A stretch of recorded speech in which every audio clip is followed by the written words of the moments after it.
Hello, beautiful people. What a fun way to give the updates for this week. I just got an off day today. I made sure to sleep in. I got like 6 hours guaranteed, or 7, and it was split in between anyway. I had a toilet trip and then went back. I said to myself, I must sleep back, and I went back in. I got another 4 hours. I was so happy. And it's my off day today. I don't know how my strength will be tomorrow, and it's an active rest day today, so I said let me give you the updates for the week. So as you all know, I went from the beginning of my shock period into the shock period, and from the shock period we're into the follicular phase of my cycle. As you all know, I tend to tailor my diet to help suit this period so that I don't struggle unnecessarily, and I can still see some result. But like I said in the last video, it was a bit tougher for me because of the strictness of the protocol that I use. Therefore, I'm going to share with you what I'm thinking of doing for subsequent times. I'm going to try it first, and then if it works, I'll stick with utilizing the protocol. Alright, now let's go into the summary.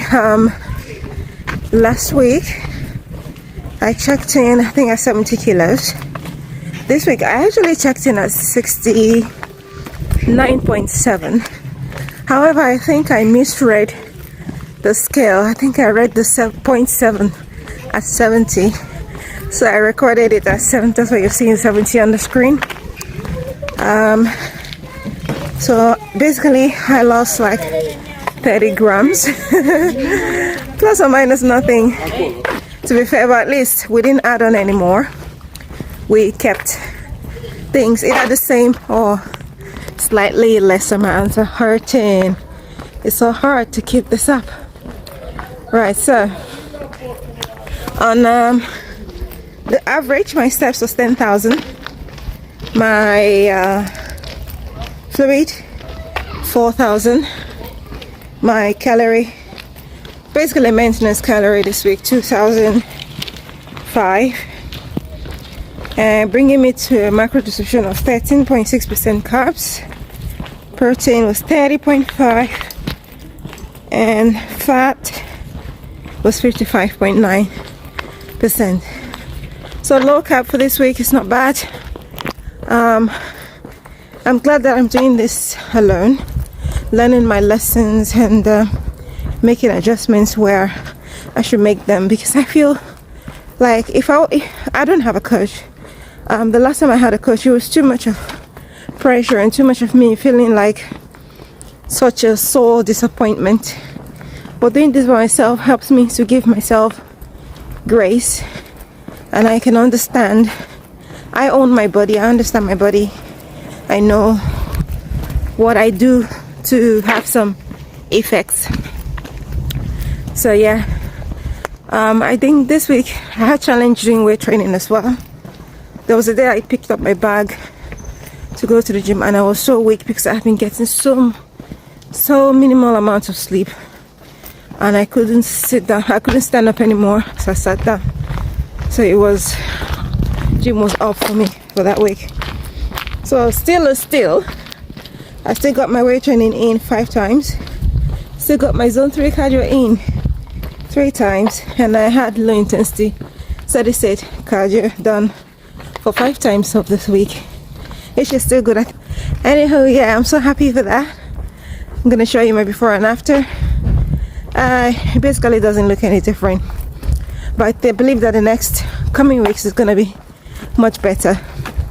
So I've decided to go back to the drawing board. I've decided to go back to the beginning, or the beginning. In the beginning, yeah. Go back to where I started all this journey from. Because I noticed I made a little change in between, and that was where all these challenges started. basically I do so very well on high protein. I have tried to bring down my protein to suit like the ketogenic macros, and to sort of like 30% protein or less, something like that, maybe basically 60% to 65% of fat. But I noticed that I don't do well on that, obviously, from this roller coaster I've noticed in the past 4 to 6 weeks. So I'm going back to the drawing board. I'm going to switch back to my high protein ketogenic diet. And when I mean high, I mean high. I'm gonna go back to the base. I'm gonna share with you, the outcome, all the details in the next video. And then when it comes to my period, I'm thinking of doing something. So based on what I've noticed so far, the diet I do before my period comes sort of affects the way like I experience the period.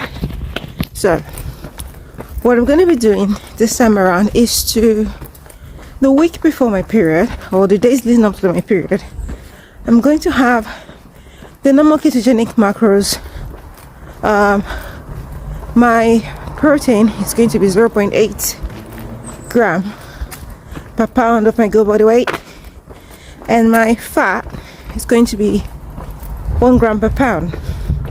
So I think that will bring me to like 70% of fat and 25% of protein. So I'll be doing the normal ketogenic macros for the days leading up to the period, and then the week of the period I'm gonna flip the switch.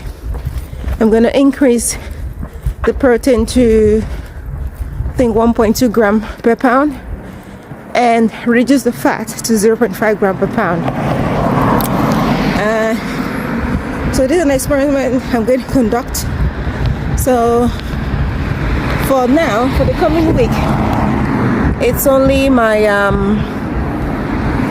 it's still the week of my luteal phase. So I'm still going to be doing what's it called, my protein sparing modified fasting cycling. So what that would basically put me in is, let's say we have a 4-week period.